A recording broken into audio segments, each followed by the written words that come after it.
कहते हैं बिल्ली ने गुरु किया, अब बिल्ली गुरु करे।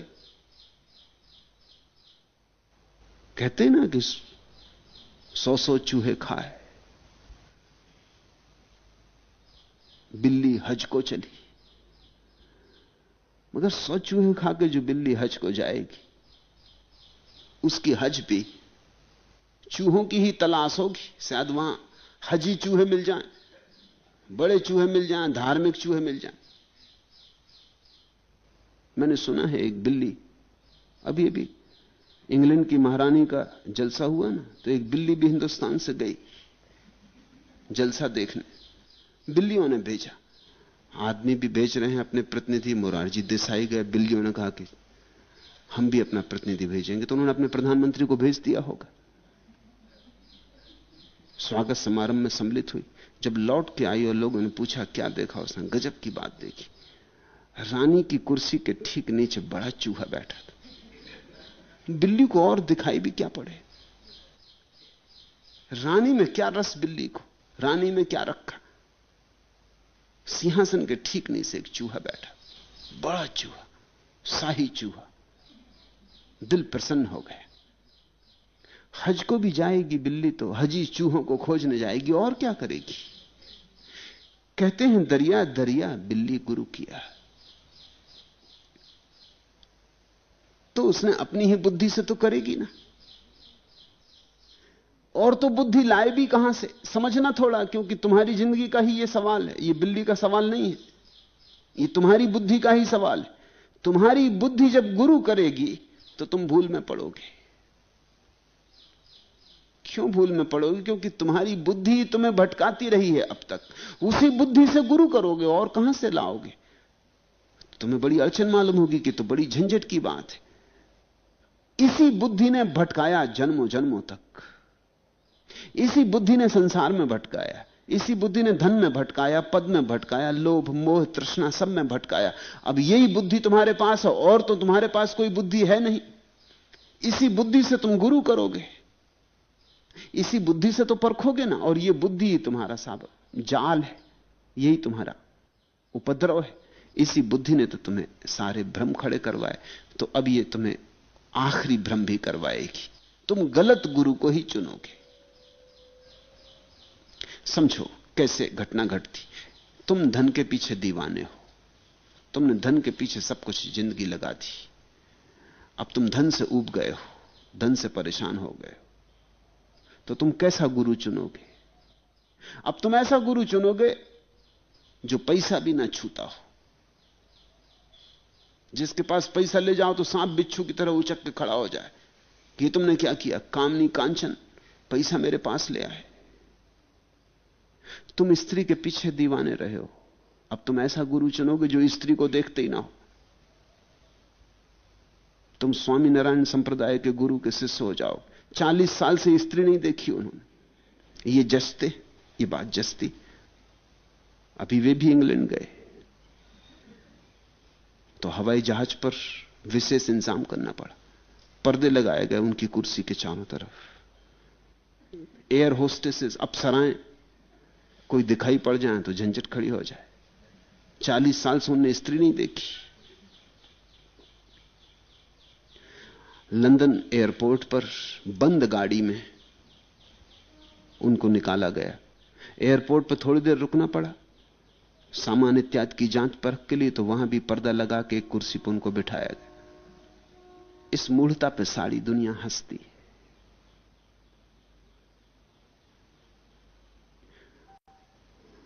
जुबली समारोह चल रहा था महारानी का, जिसमें बिल्ली भाग लेने गई थी, मगर वो तो देख नहीं सकते क्योंकि रानी स्त्री है। टीवी पे भी नहीं देख सके, मगर मन तो आदमी का ही, बिल्ली का मन, देखने का मन तो था ही।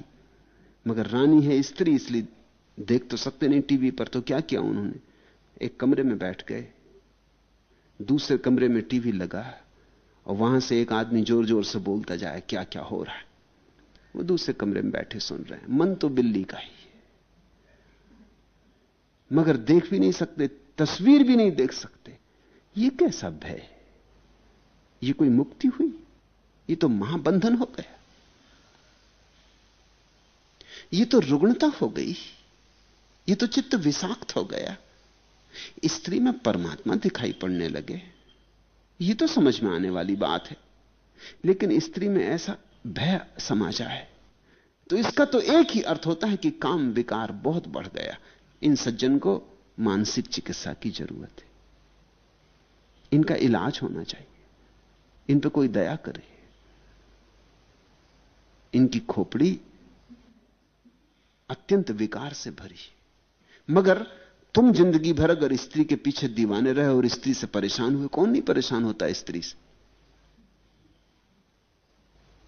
परेशान तुम होते हो, यह सच है। स्त्री की झंझट उठाई, वो भी सच है। स्त्री तुमसे परेशान हो चुकी है, उसने भी झंझट उठा ली। तो ऐसे गुरु को तुम जल्दी चुन लोगे कि हां ये रहा गुरु। ये तुम्हारे जिंदगी भर की जिस बुद्धि ने तुमको भटकाया वही बुद्धि चुनने का रास्ता बता रही। वो कह रही ये है गुरु, इसको चुन लो। अब तुम एक बड़ी भूल में पड़ रहे हो, तुम्हारा संसार भी भ्रांति से भरा गया। अब ये गुरु भी तुम्हारी भ्रांति का ही हिस्सा है, उल्टा मगर है तुम्हारी भ्रांति का ही हिस्सा। दरिया बिल्ली गुरु किया तो स्वभावतः बिल्ली ने सोचा, बिल्ली रही होगी काली, तो उसने सोचा कि उज्जवल बगु को देखा, देखा बगुले को शुभ्र, उसने कहा यह है गुरु के योग। काली बिल्ली कालेपन से थक गई और अब जानने लगी कि कालापन तो सिर्फ चूहों को पकड़ता और कुछ करता नहीं। सफेद ये शुभ्र बगुला खड़ा हुआ है, ये जचा। मगर उसको पता नहीं कि बगुला भी वहां जो खड़ा हुआ है ध्यानस्थ, ये मछलियों को पकड़ने खड़े हुए। ये बिल्ली से भी पहुंचे हुए पुरुष, इनका जो ध्यान इत्यादि लगाए खड़े हैं, ये कोई ध्यान वगैरह नहीं है। ये जो एक पैर पर खड़े हुए हैं, ये कोई योगासन वगैरह नहीं। ये जो बिल्कुल बिना हिले डुले खड़े हैं कि इनकी तस्वीर भी पानी में नहीं हिलती, ये जो खड़े श्री महाराज, ये बिल्ली से ज्यादा पहुंचे हुए, ये मछली की प्रतीक्षा कर रहे हैं। ये निष्कंप खड़े सिर्फ इसीलिए कि पानी की मछली जरा भी हलन चलन हो जाए तो भाग जाती। नजर मछली पे गड़ी है। मगर इनको देख के बिल्ली को धोखा आ जाए तो कुछ आश्चर्य नहीं। तुम्हारे मन की बिल्ली भी ऐसे ही बगलों के धोखे में आ जाती। जैसे को तैसा मिला ऐसा जख्त अरुभेक, साध स्वांग अस आंतरा, जेता झूठ अरु सांच, मोती मोती फेर बहु एक कंचन एक कांच। कहते हैं दरिया, साध स्वांग अस आंतरा, असली साधु में और स्वांगी साधु में बड़ा अंतर है। साध स्वांग अस आंतरा, बहुत अंतर है। ऐसा अंतर है जेता झूठा अरु सांच, जितना झूठ और सच में अंतर है इतना ही अंतर है। असली साधु कौन?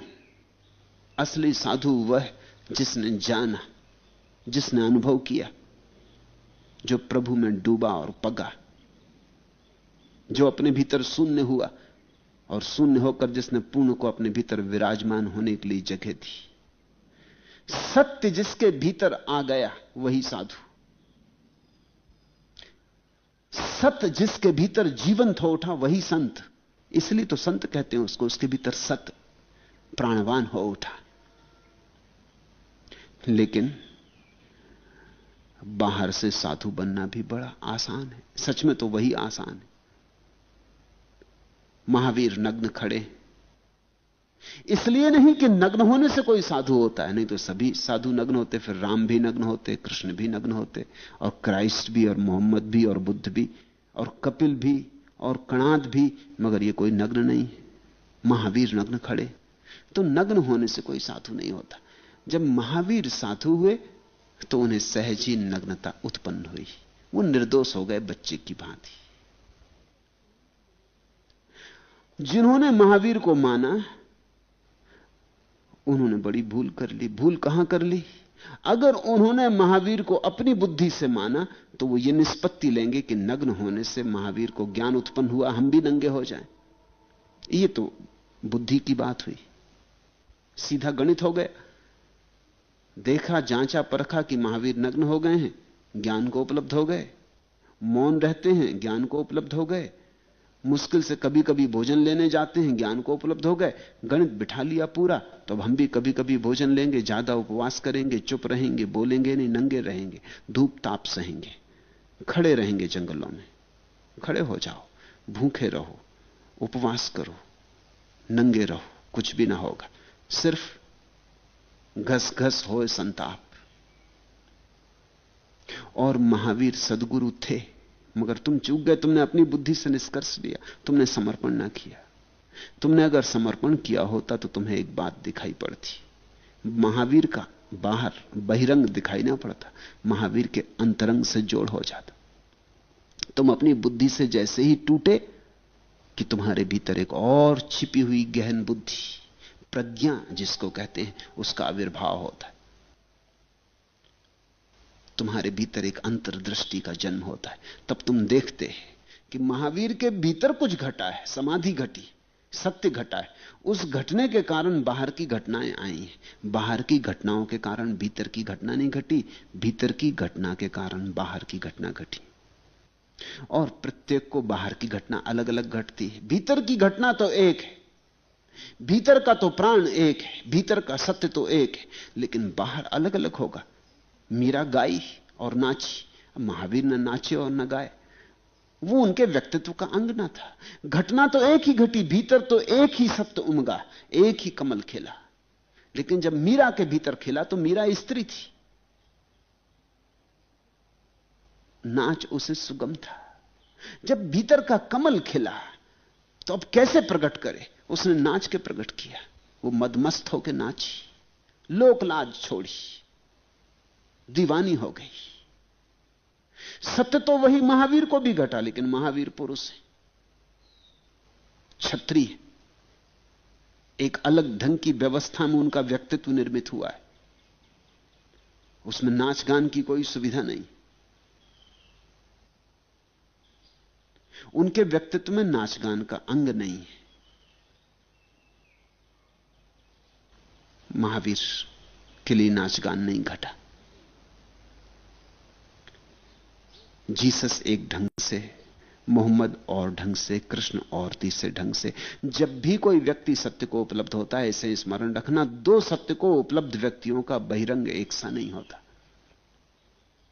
सिर्फ असत्यवादियों का बहिरंग एक सा होता है। तुम 500 जैन मुनि एक से पा सकते हो, मगर 500 महावीर एक से पाओगे? तुम 1000 हिंदू सन्यासी एक से पा सकते हो, लेकिन 1000 शंकराचार्य एक से पाओगे? दो तो पालो। इन शंकराचार्यों की बात नहीं कर रहा हूं, पुरी के और द्वारका के, इनकी बात नहीं कर रहा हूं। इनको तुम 1000 पा सकते हो। मैं आदि शंकराचार्य की बात कर रहा हूं। वो शंकर तो एक ही बार होते, वो घटना तो एक ही बार घटती। और फिर भी स्मरण रखना कि जो शंकर के भीतर घटता, बुद्ध के, महावीर के, वो एक ही है, घटना एक ही है। ऐसा ही समझो कि तुमने बहुत ढंग के पात्र फैलाकर बगीचे में रख दिए और वर्षा हुई, पानी सब पात्रों में गिरा, एक ही गिरा, लेकिन कोई पात्र एक ढंग का था तो पानी ने वही ढंग उसमें ले लिया। गिलास का था तो गिलास का रूप का हो गया, घड़ा था तो घड़े के रूप का हो गया, थाली थी तो पानी थाली के रूप का हो गया। पानी तो एक बरसा, लेकिन जिसमें बरसा वो व्यक्तित्व के पात्र अलग अलग थे। महावीर के पास एक पात्र था, कृष्ण के पास दूसरा पात्र था। और परमात्मा एक जैसे पात्र दो बार बनाता नहीं। परमात्मा कोई फोर्ड कंपनी थोड़ी कि एक सी कारें बनाती चला जाए। परमात्मा प्रत्येक बार नया अनूठा निर्मित करता है। परमात्मा अद्वितीय है, मौलिक है, सदा मौलिक है। तुम जैसा व्यक्ति ना तो पहले उसने बनाया ना फिर कभी बनाएगा। सांचे उसके पास है ही नहीं, बिना सांचे के बनाता है। इसलिए हर व्यक्ति अनूठा है। लेकिन जब तुम बाहर से निर्णय लोगे तो अड़चन में पड़ जाओगे, क्योंकि बहिरंग तो अलग अलग है।